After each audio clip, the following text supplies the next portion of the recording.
Failure, the very word itself, can send a shiver through us. It's something we fear, something we try to avoid, and something that often leaves us questioning our worth.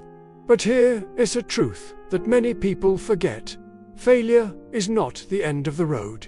In fact, it is often the very beginning. Every person who has ever achieved greatness has faced failures, sometimes more than once, sometimes more than they can count. The difference between those who stay down and those who rise again lies in how they choose to see failure. If you learn to see it differently, failure will stop being your enemy and become your greatest teacher.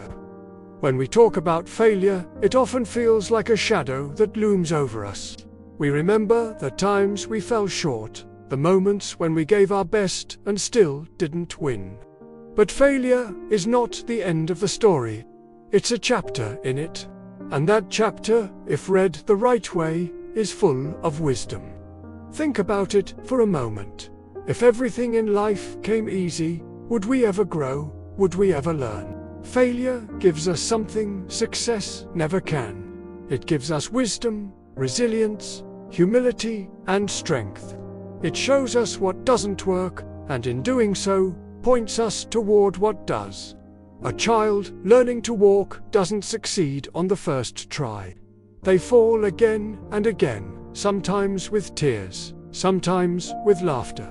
But those stumbles are not failures, they are lessons. Without them, the child would never learn balance, never discover strength in their legs, never take that first confident step. That's how life works too. Every time we stumble, it is preparing us to stand taller than before. The problem is not failure itself. The problem is how we see it. Too often, people take failure as a permanent label. They think, I failed, so I must be a failure. But that is not the truth. Failure is an event, not an identity. It is a moment, not a definition. And the way we choose to look at it can either trap us or set us free. Imagine two students who fail the same test. One says, I'm not smart enough. I'll never understand this, and they give up. The other says, now I know what I need to work on, and they keep trying. Same situation, different perspective, completely different outcome. The difference isn't in the failure, it's in how they chose to see it. That is why changing our perspective is so powerful. If you can shift from saying, I failed, to saying, I learned, you transform failure from a dead end into a stepping stone. This shift in perspective doesn't just make failure bearable, makes it useful. Think about Thomas Edison, who tried thousands of times before creating the light bulb. People laughed at him, but he famously said, I have not failed. I've just found 10,000 ways that won't work. His failures were not wasted. They were lessons, each one bringing him closer to success. The same is true for us. If we choose to see failure as a teacher, every setback becomes a step forward. But perspective alone is not enough. We also need resilience, the strength to keep rising no matter how many times we fall. Resilience is not about pretending things don't hurt. It's about facing the pain, the disappointment, the discouragement, and saying, this will not break me. Life will test us. It will bring challenges, heartbreaks, rejections, and losses. But resilience is the quiet voice inside us that whispers, yes, I've fallen. But no, I won't stay down. Resilience is like a muscle. It grows every time we use it. The first time failure hits, it feels crushing. The second time, we start to realize we've survived it before and we can survive it again.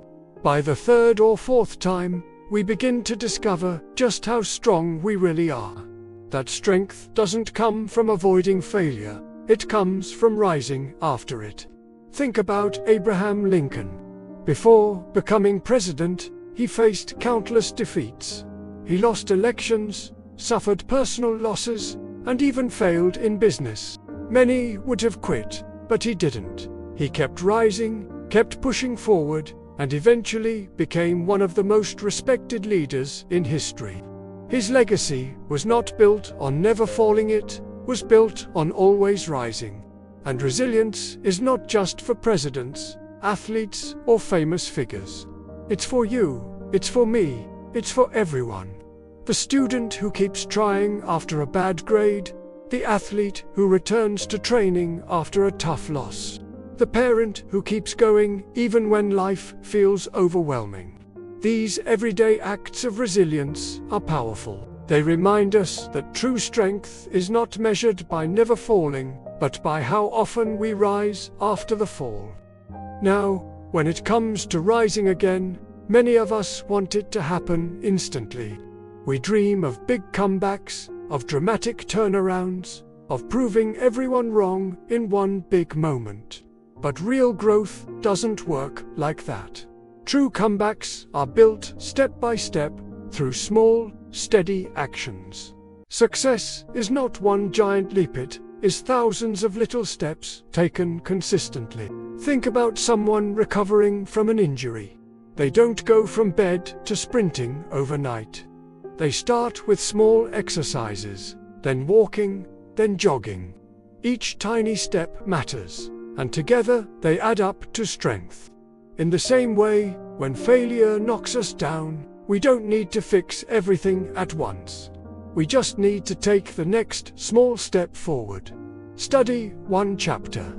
Practice one skill. Try one more time. Small steps may feel slow, but they create unstoppable momentum. The beauty of small steps is that they give us daily victories. Each one is a reminder that we are moving forward, even if progress feels invisible. And over time, those small victories add up to big comebacks. That's why it's so important not to give up, even when the steps seem too small to matter.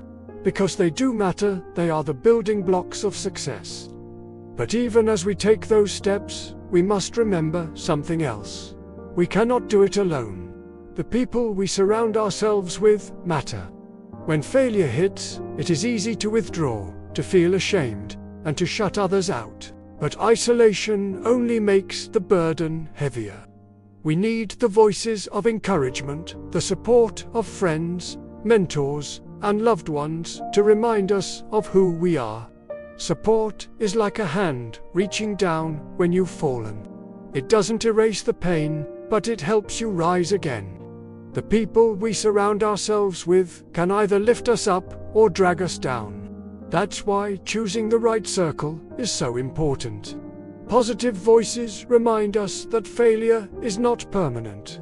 They remind us of our strengths when we forget them ourselves. And positivity isn't just about others, it's also about the voice inside our own minds. The way we speak to ourselves matters. If we fill our thoughts with negativity, failure will crush us. But if we remind ourselves daily that we are capable, that failure is only temporary, we begin to build an inner strength that no setback can break. Support and positivity, both from others and within ourselves, are the fuel that keeps us moving forward. Finally, we must understand something powerful. Setbacks are not the end of the story. They are often the setups for something greater. History is full of people who turned failure into success. J.K. Rowling was rejected by publisher after publisher before Harry Potter became a worldwide phenomenon. Walt Disney was told he lacked imagination before he built a legacy of creativity. Oprah was told she was too fit for television before becoming one of the most influential voices of all time. Their failures did not destroy them, they shaped them, prepared them, and set them up for greatness. And the same can be true for you. What feels like the lowest point of your life today could be the very thing that shapes your highest point tomorrow. Every failure carries within it the seed of success. It may take time, patience, and effort, but if you keep going, one day you will look back and see how every setback was preparing you for something better. So, when failure comes, and it will, don't let it define you. Let it teach you. Let it shape you. Let it prepare you. because failure is not your finish line. It is simply a part of your journey, a step on the road to success. Remember this always. Setbacks are not meant to stop you. They are meant to set you up for something greater. For more motivational stories and speeches, don't forget to subscribe to Motiversity of Success.